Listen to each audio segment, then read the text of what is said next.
Hi everyone. This week's topic is cultural globalization. And to talk about that, I want to use music. Perhaps you can think of some songs that have become complete cultural phenomena where everyone is singing them, everyone knows the words or the dances to them. So we're going to look at just a few of these, but of course there are many more that have achieved this status. Let's first look at the earliest one of these, which is Bing Crosby's White Christmas. The reason that I have this on here is that this is the single that has sold the most physical copies out of any song ever, and that is at over 50 million copies. This song was released in 1942, so we do have to recognize that physical copies are something that were a standard previously, but today we also have digital copies. So interestingly, to top the charts of the digital sphere, Ed Sheeran's song Shape of You has sold 41.5 million digital copies of that single. Next in terms of history is the Macarena. And I don't know about all of you, but this was my era. This was a song that came out in 1993 by the group Los Del Rio. And it sparked this absolute dance craze in the late 1990s. Everyone was around doing the Macarena, and it had remix after remix that came out as well. The Billboard charts have called the Macarena the 7th most popular song out of their all-time top 100. This was as of 2012 rankings.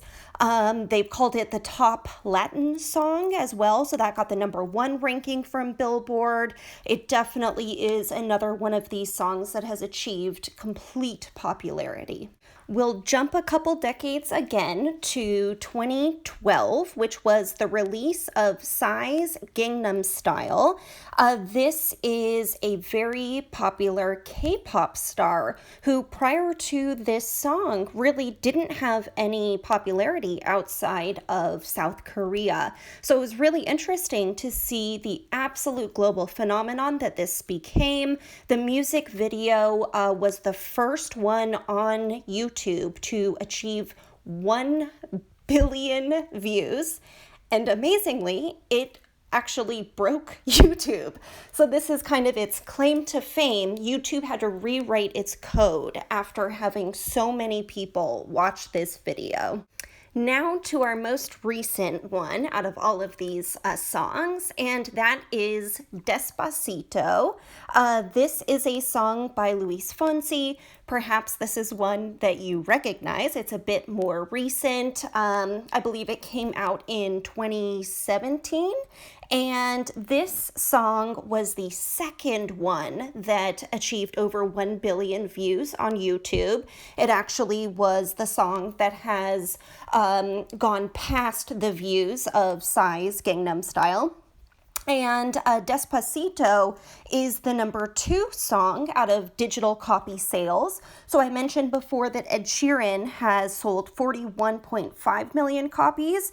Despacito is just behind that, or I should say Luis Fonsi with Despacito is just behind that with 36.1 million copies. And again, we've got a definite global phenomenon on our hands here. So this brings us to the question of, is this good? Is this bad? Does it matter at all? Who cares? And we've got another great debate here where people are really divided. Some people say this is wonderful that we're sharing in this music from one country to another, that we can have songs that end up going beyond local boundaries.